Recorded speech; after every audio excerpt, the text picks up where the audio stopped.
lahat! Nandito na naman ako sa aking farm para mag-harvest sa araw na ito dahil ngayon ay Sabado.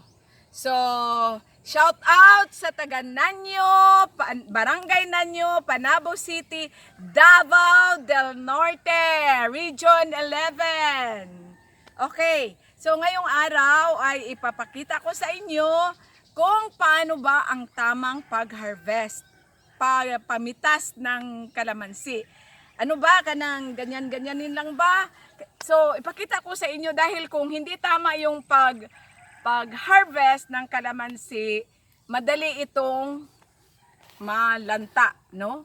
So, ano naman, sayang, marami ang magiging reject. So, paano ba ang pag-harvest?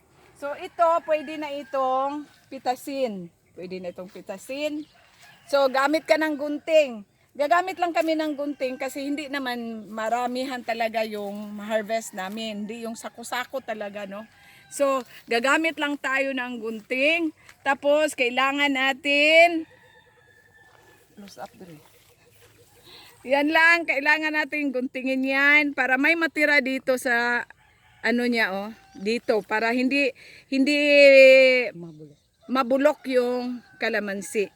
So, hindi mabulok yung kalamansi. Gupitin. So, gupitin lang natin ng gunting. At saka yung iba naman, yung sanay na talaga, hindi naman sila gagamit ng gunting. Ano lang, ganituhin nila, oh. Ito kailangan talaga, parang baliin lang nila. No, ganyan. Baliin nila, pero kasi ako, parang matagal yan para sa akin, kaya mas mainam talaga, gumamit ako ng gunting. So, ayan. Oh, ito oh, hindi ito healthy. Kasi parang may tusok-tusok siya oh.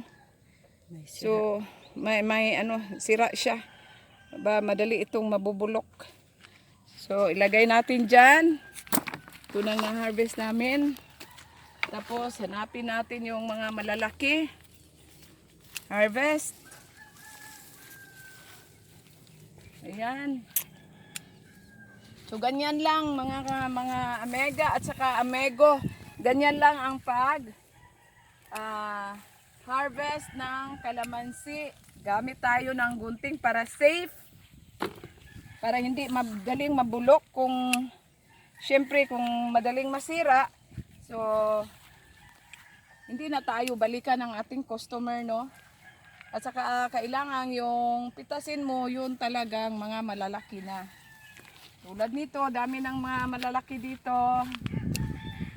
Yan, harvest tayo. Yan. Tagko kayo. Maraming malalaki na.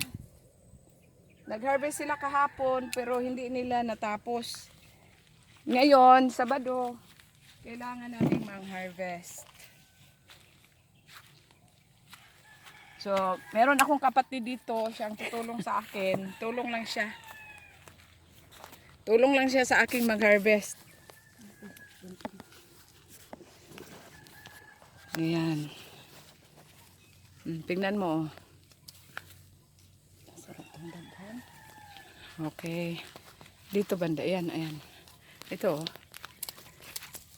Ayan.